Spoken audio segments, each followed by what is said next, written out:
You are a part of that whole reign when Izzo, for a 12-year period, got to 6 Final Fours, including a national title. What made those players believe in him so much, and you as a staff to say, okay, every year we're at the top?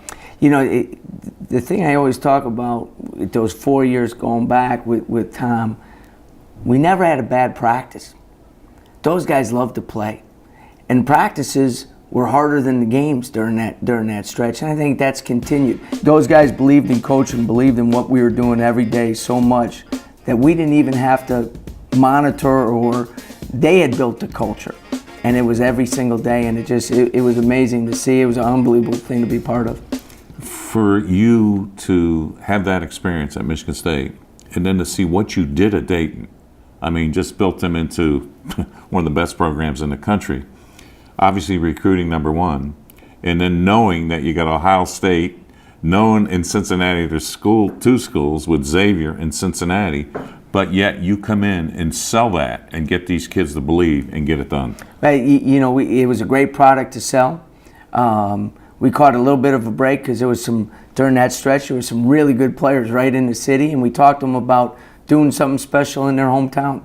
And then with about an hour, 2 hour radius of Dayton, we were able to get a couple more players. Brian Roberts, who plays in the NBA now, Chris Johnson from Columbus, Chris Wright from Dayton.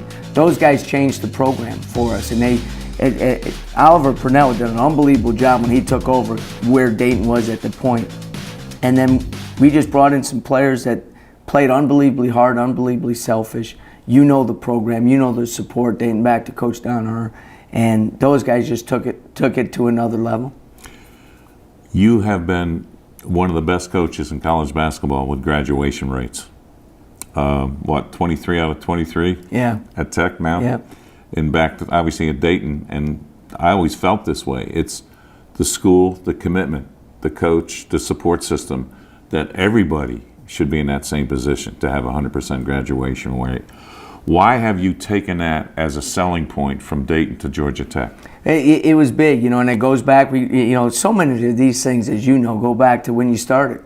And when I got the graduate assistant job for Judd, he said, you will get your master's degree, because that's part of your pay. So if you want to blow that off and not do a good job, that's on you. And we did it at Michigan State, we did it at Dayton, we've done it at Georgia Tech. You've worked at some unbelievable academic schools. Some are harder than others, but at the same point, you want to put your guys in a position whenever they're done playing, they're ready for that next step in life. And it starts with the head coach. You know, it does. It starts with the head coach. We've had unbelievable support at Georgia Tech, and because we've got these guys graduated now, they're all playing professionally somewhere, here in the States or overseas, but they're ready when the ball loses its air and they got to move on, they're going to be ready.